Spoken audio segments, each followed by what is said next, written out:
الله به خيرا يفقهه في الدين أو كما قال عليه الصلاة والسلام۔ طلباء عزیز، اللہ رب العزت کا لاکھ لاکھ شکر ہے کہ اللہ تعالیٰ نے ہمیں علمی ماحول میں بھیج دیا اور علم دین حاصل کرنے کے لیے اللہ تعالیٰ نے ہمیں قبول فرما لیا۔ اس پر ہمیں اللہ کا شکر ادا کرنا چاہیے۔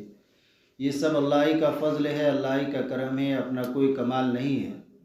ہمارے اور بھی بھائی بہن ہیں، ہزاروں لاکھوں میں سے چن کر اللہ نے ہمیں یہاں بھیجا ہے، تو اس پر ہمیں اللہ کا شکر ادا کرنا چاہیے اور اس نعمت کی قدر کرنی چاہیے۔ اللہ نے ہمیں طالب علم بنایا ہے تو طالب علم ہی بن کر رہنا چاہیے۔ پوری زندگی انسان طالب علم بن کر ہی گزارے، حقیقی طالب علم۔ طالب علم کسے کہتے ہیں؟ یہ طالب علم کا لفظ بڑا آسان ہے، لیکن حقیقی طالب علم بننا بڑا مشکل ہے۔ کوشش اسی کی ہونی چاہیے کہ ہم سب حقیقی طالب علم بنیں۔ حضرت مفتی شفیع صاحب رحمۃ اللہ علیہ فرمایا کرتے تھے کہ بتاؤ طالب علم کسے کہتے ہیں؟ طلباء علماء خاموش رہتے، پھر حضرت خود ہی اس کا جواب عنایت فرماتے کہ حقیقی طالب علم وہ ہے کہ جس کے اندر علم کی طلب ہو، جس کے دل و دماغ میں ہر وقت کوئی علمی مسئلہ چکر کاٹ رہا ہو، گردش کر رہا ہو، ہر وقت یہی فکر ہو کہ یہ مسئلہ کتاب کی عبارت حل نہیں ہوئی، یہ حل ہو جائے، یہ چیز مجھے یاد نہیں ہوئی، یہ مجھے یاد ہو جائے، یہ سبق مجھے محفوظ نہیں ہوا، یہ محفوظ ہو جائے، اس سوال کا جواب مجھے معلوم نہیں، اس سوال کا جواب مجھے معلوم ہو جائے۔ اس طرح کی فکریں اس کے دل و دماغ کے اندر گردش کر رہی ہو، وہ حقیقی طالب علم ہے۔ اور جب تک اس کا مسئلہ حل نہ ہو جائے، کتاب کی عبارت حل نہ ہو جائے، تو اس وقت تک چین نہ آئے۔ جیسے کوئی بھوکا اور پیاسا ہوتا ہے، تو جب تک اسے کوئی کھانے اور پینے کی چیز نہیں مل جاتی، اس وقت تک وہ بے چین رہتا ہے، پریشان رہتا ہے۔ تو اسی طرح طالب علم کو ہونا چاہیے کہ جب تک اس کی علمی پیاس نہ بجھ جائے، اس کو چین اور سکون نہ ہو۔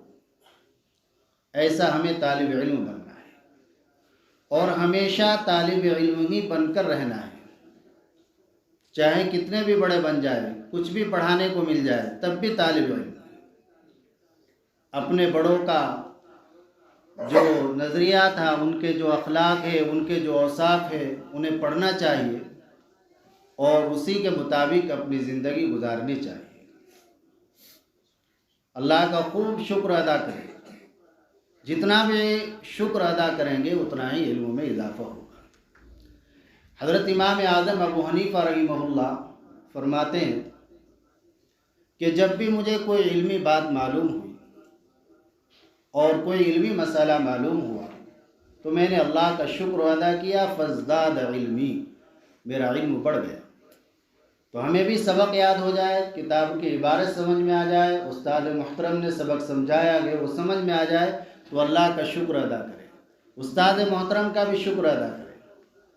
ہم نے وہاں مدینہ منورہ کے اندر دیکھا کہ استاد کے سامنے طالب عبارت پڑھتا ہے، استاد نے کوئی غلطی بتائی یا کسی لفظ کی تشریح کی، تو وہ پہلے استاد کا شکریہ ادا کرتا ہے اور استاد کو دعا دیتا ہے، پھر آگے چلتا ہے۔ احسن اللہ علیکم، یہ جملہ، جزاکم اللہ خیر، احسن اللہ علیکم، ہمیں اس کی بھی عادت بنانی چاہیے۔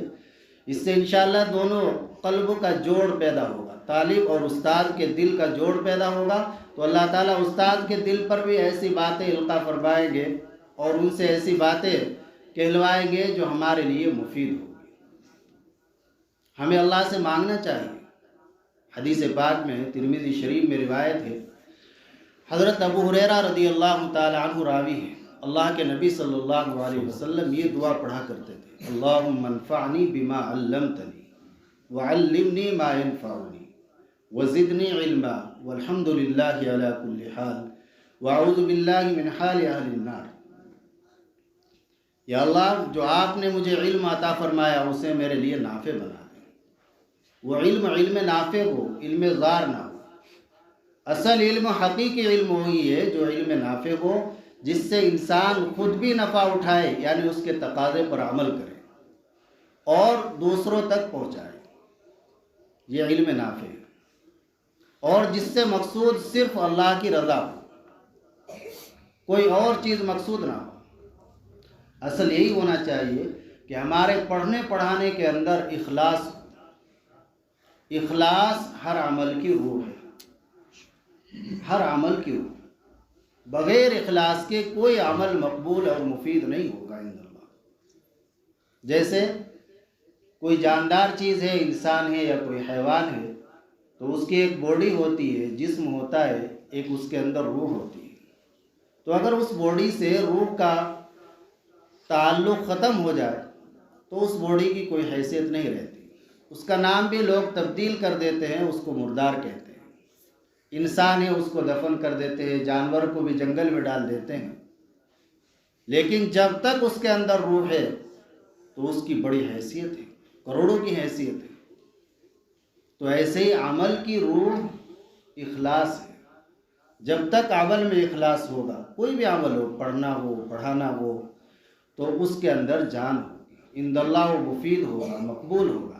آپ دیکھیں بخاری شریف کی پہلی روایت، مشکوٰۃ شریف کی پہلی روایت، انما الاعمال بالنیات، تمام اعمال کا دار و مدار نیت پر ہے۔ وانما لکل امرئ ما نویٰ، ہر آدمی کو وہی ملے گا جس کی اس کی نیت تھی۔ فمن كانت هجرته إلى امرأة فمن كانت هجرته إلى دنيا يصيبها أو إلى امرأة ينكحها فهجرته إلى ما هاجر إليه، او كما قال علیہ الصلوۃ والسلام، جس نے دنیا کی نیت سے ہجرت کی اس کو حاصل کرنے کے لیے، یا کسی عورت کی نیت سے ہجرت کی کہ اس سے نکاح کر لے، تو اس کی ہجرت اسی کی طرف شمار ہوگی، یعنی اس کو ہجرت کا ثواب عند اللہ نہیں ملے گا، اور اس کی ہجرت عند اللہ مقبول نہیں ہوگی، مفید نہیں ہوگی۔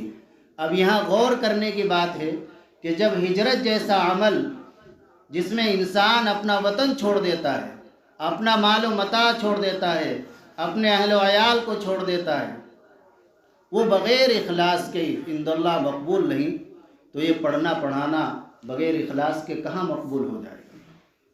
یہ جبھی مقبول ہوگا جب ہمارے اندر اخلاص ہو۔ اخلاص یہی کہ ہمارا پڑھنا بھی اللہ کی رضا کے لیے ہو، اللہ کی رضا کے لیے، اللہ کو خوش کرنے کے لیے ہو۔ ہم جب درسگاہ کے لیے نکلے اپنے کمرے سے، اس وقت نیت کریں کہ اللہ میں پڑھنے کے لیے جا رہا ہوں، تجھ کو راضی کرنے کے لیے، تجھے خوش کرنے کے لیے جا رہا ہوں۔ اللہ سے دعا مانگتے ہوئے نکلے کہ یا اللہ میں پڑھنے جا رہا ہوں، جو پڑھوں سنوں وہ سمجھ میں آ جائے اور وہ مجھے یاد بھی ہو جائے، اور یا اللہ یاد بھی رہ جائے اور اس پر عمل کی توفیق بھی عنایت فرما دے۔ اس طرح کی دعائیں کر کے جب ہم اپنے کمرے سے نکلیں گے اور اللہ کے سامنے گڑ گڑائیں گے، اللہ سے مانگیں گے، تو انشاءاللہ علم نافع حاصل ہوگا، اور اس علم سے ایک ایسی روشنی پیدا ہوگی کہ جو عالم کو روشن کر دے گی۔ وہ دنیا کے لیے بھی مفید ثابت ہوگا اور آخرت کے لیے بھی مفید ثابت ہوگا۔ آج ہمیں اللہ نے یہ موقع عنایت فرمایا ہے، بڑی آسانی کے ساتھ علم حاصل کر لیتے ہیں، کوئی محنت، مشقت، مجاہدہ کچھ نہیں کرنا پڑتا۔ پہلے کے مقابلے میں ہزارواں حصہ بھی نہیں۔ پہلے علماء نے ایسی ایسی محنتیں کی، پیدل سفر کیے، پیشاب میں بھی خون آنے لگتا تھا، اتنی مشقتیں برداشت کی۔ مستقل ایک کتاب ہے، ایسی کتابوں کا مطالعہ کرنا چاہیے کہ جن سے ہمیں اپنے اکابر، محدثین، علماء کرام کی قربانیاں اور ان کے محنت اور ان کے مجاہدے اور مشقتیں معلوم ہو، تاکہ ہمیں اس علم کی اور اس نعمت کی قدر ہو۔ شیخ عبد الفتاح ابو غدہ رحمہ اللہ حلب کے ایک بڑے عالم گزرے ہیں، سن 1336 میں ان کی پیدائش ہے اور 1417 میں وفات ہے۔ سینکڑوں کتابوں کے مصنف ہیں۔ ان کی کتابوں سے جو لائبریری خالی ہے وہ ناقص لائبریری ہے، بڑا کام کیا ہے۔ حنفی عالم ہے، پکے حنفی، اور متواضع عالم ہے۔ ان کی کتابیں پڑھنے سے معلوم ہوتا ہے کہ ان کے ایک ایک لفظ سے اخلاص اور تواضع ٹپکتی ہے۔ شیخ علامہ عبدالحی لکھنوی رحمہ اللہ کے بڑے عاشق ہیں، ان کی کتابوں پر کام کیا۔ علامہ عبدالحی لکھنوی رحمہ اللہ کی ایک کتاب ہے رفع والتکمیل فی الجرح والتعدیل، یہ کتاب صرف 30 صفحے کی ہے، اور علامہ عبدالحی لکھنوی یہ بھی آپ جانتے ہوں گے بڑے عالم گزرے ہیں، تھوڑی سی زندگی 39 سال کچھ ماہ کی زندگی حضرت کی ہوئی ہے، 64 میں پیدائش ہے اور 104 میں وفات ہے، تو تقریباً یہی 40 سال کے آس پاس عمر ہوئی ہے، لیکن 40 سال کی اس عمر میں 110 کتابیں ہیں، ہر فن میں، فن حدیث میں، تفسیر میں، فقہ میں، منطق میں، علوم عالیہ میں بھی، علوم عالیہ میں بھی، دونوں میں کتاب۔ تو شیخ عبدالفتاح ابو غدہ رحمہ اللہ نے ان کی اس کتاب پر تعلیق لکھی، حاشیہ لکھا، اس تعلیق کی اور حاشیے کی مقدار ہے 500 صفحات۔ لوگوں نے ان سے کہا کہ آپ اپنی کتاب کو مستقل شائع فرما دیں، یہ تو مستقل کتاب کی حیثیت رکھتی ہے، علامہ عبدالحی لکھنوی رحمہ اللہ کی کتاب پر آپ نے یہ تعلیق حاشیہ لکھا ہے، یہ تحقیق کی ہے، تو یہ 500 صفحات میں پہنچ گئی، اور جو حضرت کی اصل کتاب ہے وہ صرف 30 صفحے میں ہے، تو وہ اصل الگ مرتبہ ہو جائے گی، آپ اپنے تصنیف۔ تو حضرت نے جو جواب دیا وہ سننے کا ہے، اور ہمیں اس سے سبق لینا چاہیے، عبرت لینی چاہیے۔ حضرت نے فرمایا اتمام بناء الآباء خیر مئۃ مرۃ من انشاء البناء من الابناء۔ حضرت نے فرمایا اپنے بڑوں کی تعمیر کو مکمل کر دینا یہ بیٹوں کی جانب سے نئی تعمیر کرنے سے 100 درجے بہتر ہے، 100 درجے بہتر۔ تو اپنے جو بڑے ہیں، اکابر ہیں، ان کی جتنی قدر ہو جائے کم ہے، ان کی قدر کریں۔ خیر میں عرض کر رہا تھا کہ انہوں نے ایک کتاب لکھی ہے صفحات من صبر العلماء علی شدائد العلم والتحصیل، اس کتاب میں انہوں نے حضرات محدثین نے، علماء نے کیسی مشقت علم حاصل کرنے میں برداشت کی ہے، ان کے واقعات ذکر کیے تفصیل سے۔ ایک واقعہ لکھا ہے، اس کو سنا کر بات ختم کی جاتی ہے، بقی بن مخلد رحمہ اللہ کا، بڑا عجیب و غریب واقعہ ہے۔ انہوں نے خود بھی فرمایا اعجبھا واغربھا، کہ سب سے عجیب و غریب واقعہ مجھے یہ لگتا ہے، تو میرے خیال سے وہ سنا دیا جائے، انشاءاللہ اس سے ہمیں علموں کی قدر معلوم ہوگی۔ بقی بن مخلد کی پیدائش سن 200 ہجری میں ہے اور وفات 276 ہجری میں ہے، اندلس کے رہنے والے ہیں۔ دل میں علم و طلب کرنے کا جذبہ پیدا ہوا،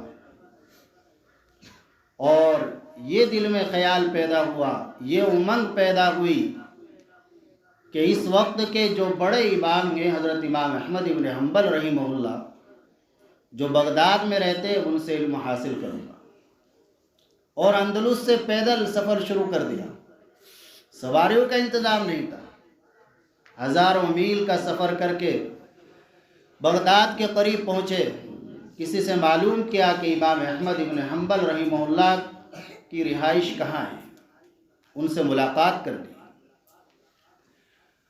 تو اس شخص نے بتایا کہ امام احمد ابن حنبل رحمہ اللہ تو محصور ہے، حاکم وقت نے ان پر پابندی عائد کر رکھی ہے، ان سے کوئی ملاقات نہیں کر سکتا، وہ کسی سے ملاقات نہیں کر سکتے۔ اب آپ سوچئے، ایک آدمی ہزاروں میل کا سفر کر کے جس شخص سے ملاقات کے لیے جا رہا ہے اس کے بارے میں خبر ملتی ہے کہ ملاقات نہیں ہو سکے گی، تو ان کے دل پر کیا گزری ہوگی، جنگلات کا سفر، کیسی مشقت برداشت کی ہوگی، اندازہ لگائیے۔ تو فرماتے ہیں حضرت خود فاغتممت غما شدیدا، مجھے بڑا سخت غم ہوا، مجھے بہت غم، اس قدر غم، لیکن میں نے اپنے آپ کو سنبھالا، اور پھر ان سے معلوم کیا کہ کیا کوئی اور بڑے عالم ہیں جن کا حلقہ درس لگتا، تاکہ میں ان سے کچھ اپنی علمی پیاس بجھا لوں۔ یہ علمی ایک پیاس ہوتی ہے، ایک جنون ہوتا ہے جب یہ علم حاصل ہو۔ پھر ہر چیز سے زیادہ لذت انسان کو علم حاصل کرنے میں ہی آتی ہے۔ حضرت امام محمد رحمۃ اللہ علیہ فرمایا کرتے تھے این ابناء الملوک من هذه اللذات، جب کوئی علمی مسئلے کی تلاش ہوتی اور وہ مسئلہ مل جاتا تو اس وقت فرماتے کہاں ہیں شہزادے، انہیں لذتیں کہاں میسر ہے جو ہمیں حاصل ہو رہی ہے۔ ہوتا ایسے ہی، جب آدمی کو کسی مسئلے کی تلاش ہوتی ہے، کتابوں میں اس مسئلے کو تلاش کرتا ہے، خاص طور سے افتاء تخصص فی الحدیث کے طلباء یہ تخریج کرتے ہیں، تو ان کو جب کوئی مسئلہ دیر سے ملتا ہے تو ایک عجیب قسم کی لذت اور خوشی دل میں حاصل ہوتی ہے جسے الفاظ میں بیان نہیں کیا جا سکتا، بشرطے کہ اسے صحیح طریقے سے تلاش کیا ہو۔ یہ نہیں کہ موبائل میں دیکھ لیا، کمپیوٹر میں دیکھ لیا، اس سے اتقان پیدا نہیں ہوگا، مضبوطی نہیں آئے گی۔ مضبوطی اسی طریقے سے آئے گی جو اکابر کا نہج ہے، جو اکابر کا اسلوب ہے، اسی طریقے سے امانت داری کے ساتھ تمرین تخریج کرنی چاہیے۔ بہرحال ان کو بتایا گیا کہ ہاں حضرت یحییٰ ابن معین رحمہ اللہ کا درس ہوتا ہے جامع مسجد میں، تو وہاں تشریف لے گئے۔ وہاں دیکھا ایک بڑا حلقہ لگا ہوا ہے۔ یحییٰ ابن معین رحمہ اللہ جن کی وفات 233 ہجری میں ہے، اپنے وقت کے یہ بڑے امام الجرح و تعدیل ہیں۔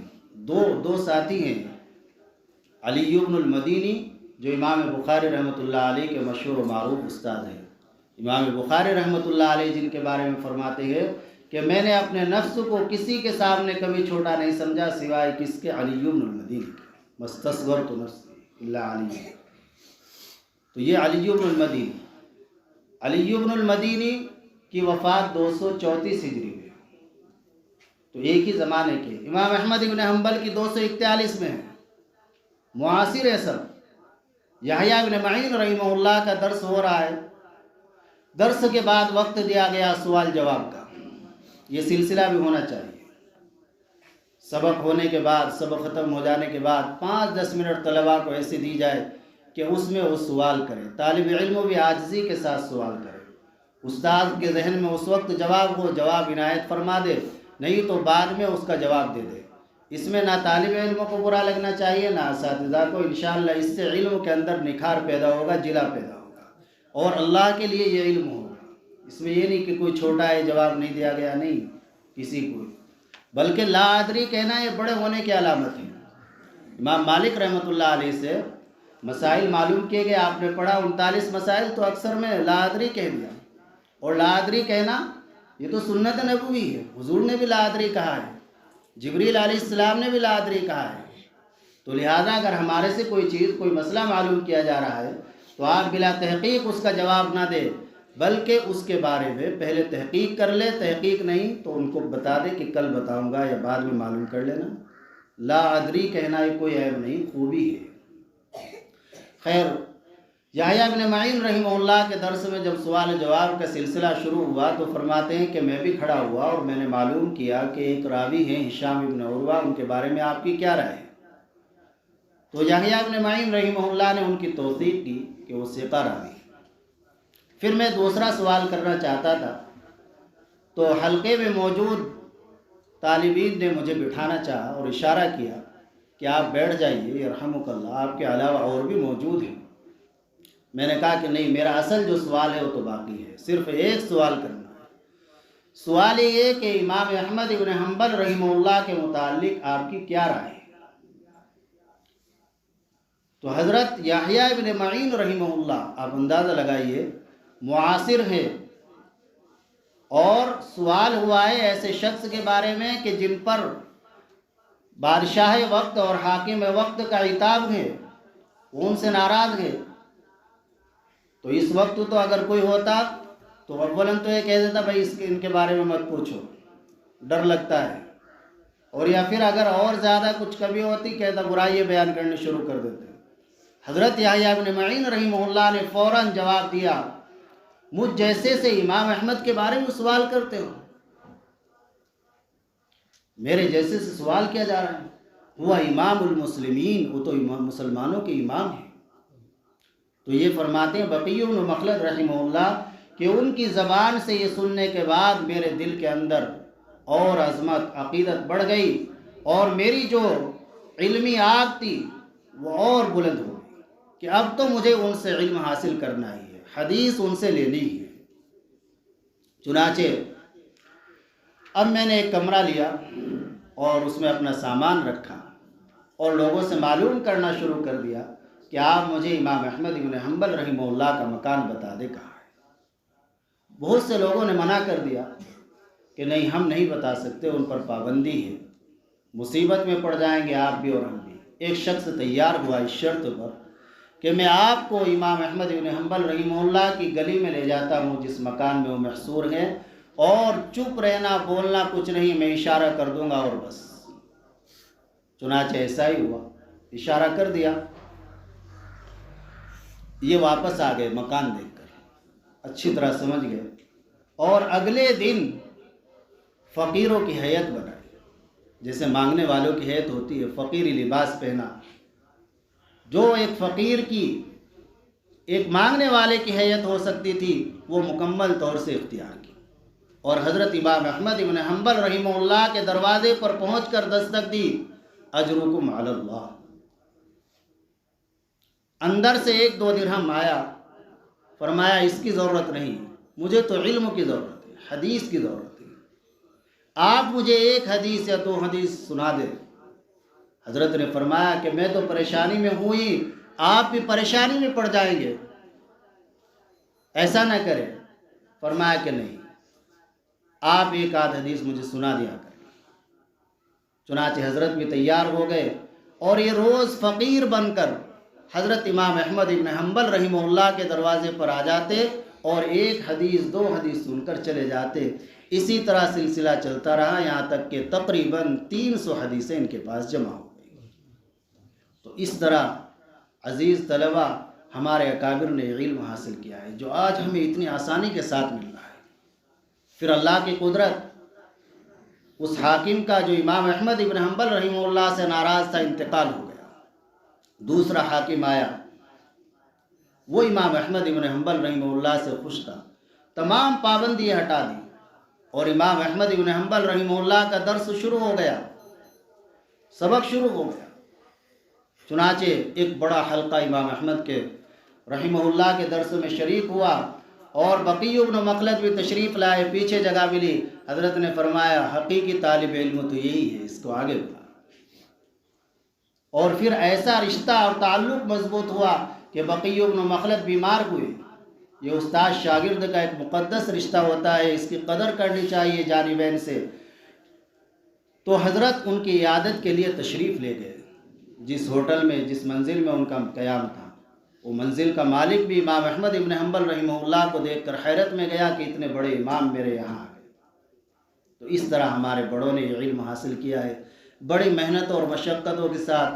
من جد وجدہ، امام ابو یوسف رحمہ اللہ کا مشہور و معروف مقولہ ہے، العلم لا یؤتیک بعضہ حتی تؤتیہ کلہ۔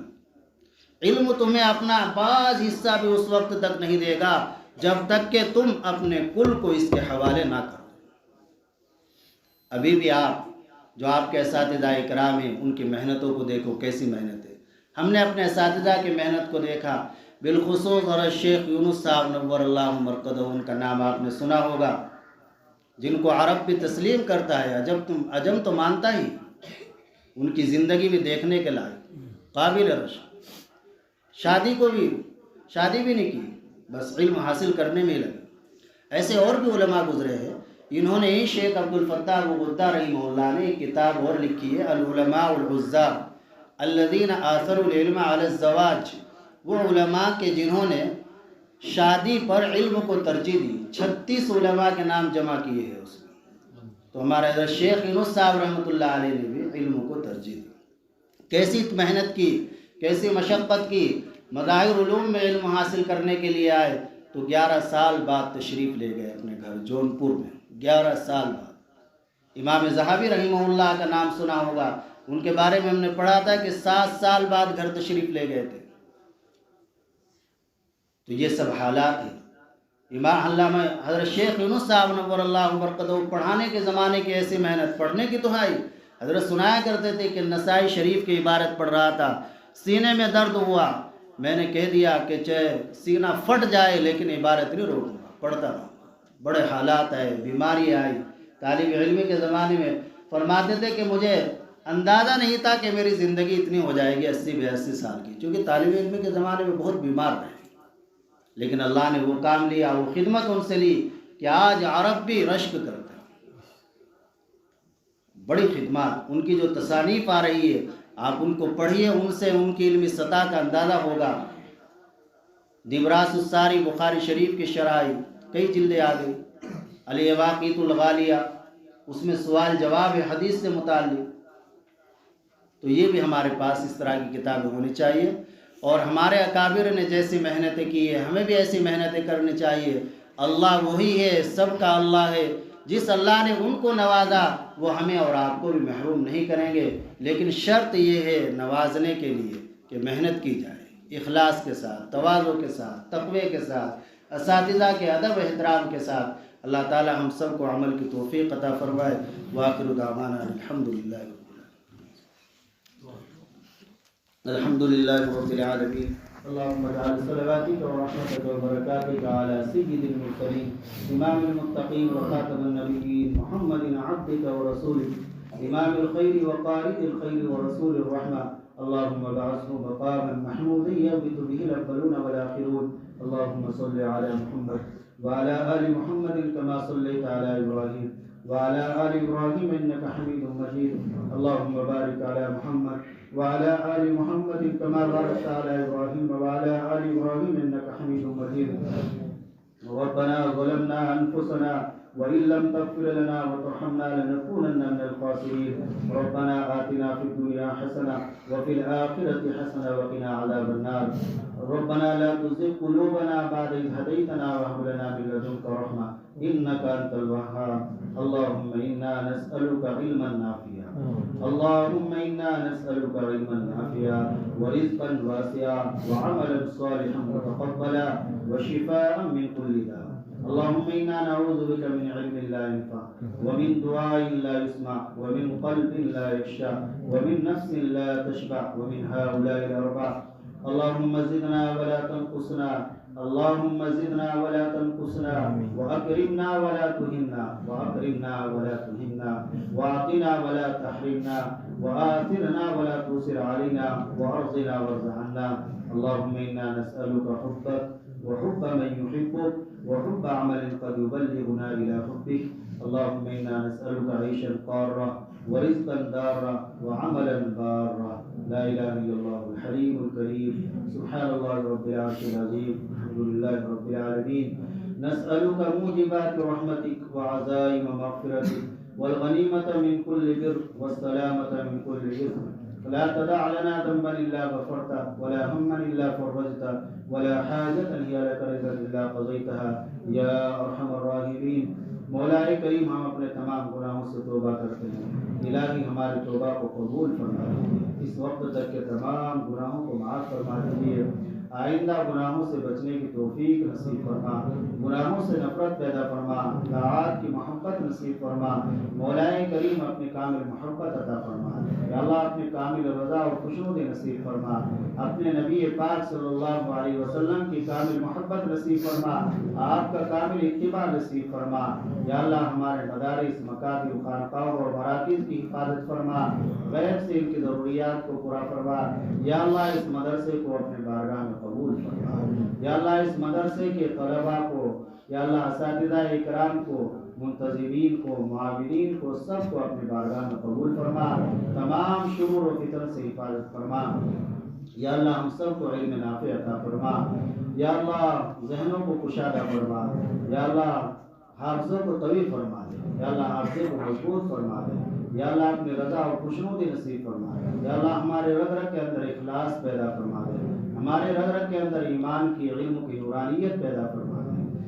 یا اللہ ہم سے مانگنا نہیں آتا لیکن آپ کو دینا آتا ہے، مولا کریم جو بھی ہمارے لیے خیر ہے اس سب کا سوال کرتے ہوئے عطا فرما دیجیے، جو ہمارے لیے شر ہے اس سے حفاظت فرما۔ اللهم انا نسألك من خير ما سألك منه نبيك محمد صلى الله عليه وسلم ونعوذ بك من شر ما استعاذك منه نبيك محمد صلى الله عليه وسلم وأنت المستعان وعليك البلاغ ولا حول ولا قوة إلا بالله العلي العظيم. ربنا تقبل منا إنك أنت السميع العليم وتب علينا إنك أنت التواب الرحيم وصلى الله تعالى على خير خلقه. ایک بات اور ذرا سی، ابھی آپ نے سنا ہوگا مظاہر علوم میں ہمارے ایک بچے نے بخاری شریف مکمل حفظ کی ہے اور بھی ایسے محنتی علماء ہیں، یعنی اس سے ایک مثال یہ قائم ہو گئی کہ انسان اگر ارادہ کرے اور کچھ کرنے پر آئے تو آج بھی وہ کر سکتا ہے۔ اور یہ سوا 2 سال کا وقت لگا ہے، دوڑے کے سال سے اس نے شروع کی۔ گاؤں کا بچہ ہے، ادھر مدھیہ پردیش میں ایک شہر ہے شاہجہاں پور، وہاں ایک گاؤں ہے بقایا، تھوڑی عمر کا بچہ 20-21 سال کا، دورے میں شروع کی، مجھے ہی سناتے تھے مستقل کتاب الوضو تک سند کے ساتھ، اور اس کے بعد پھر بغیر سند کے کچھ مقررات آئے تو پھر وہ مقررات کو حذف کرنے کے بعد کے ساتھ تخصص فی الحدیث کے نمبر آئے، تخصص فی الحدیث میں بہت کام رہتا ہے ہمارے یہاں، وہ بھی مکمل کیا، اور عصر کے بعد وہ سناتے تھے، تو تقریباً 2 سال میں مکمل انہوں نے بخاری شریف حفظ کیا، اللہ کی قدرت۔ تو آپ میں بھی ماشاءاللہ بچوں کے اندر سن کر بات شوق پیدا ہوتا ہے، جذبہ پیدا ہوتا ہے، اس سے بھی معلوم کرتے ہیں کیسے جذبہ پیدا ہوا کہ اسی طرح میں نے سنا تھا اپنے استاد کے بارے میں، انہوں نے بخاری شریف حفظ کی تھی اپنے دور سے، حضرت شیخ یونس صاحب نے بول اللہ مقبول سے پڑھی تھی 1980 میں مولانا ابراہیم صاحب، تو دل میں تھا کہ انشاءاللہ جب میں بخاری پڑھوں گا میں بھی حفظ کروں گا، تو اللہ نے کرا۔ جو بچپن کے خیالات ہوتے ہیں عزائم ہوتے ہیں، اللہ تعالیٰ ان کو بڑے ماننے جو بڑا ہوتا ہے بچہ پورا کر دیتے ہیں، تو انشاءاللہ ارادہ رکھنا چاہیے اس طرح کا بھی کہ حدیث میں تفسیر میں انشاءاللہ خوب محنت کریں۔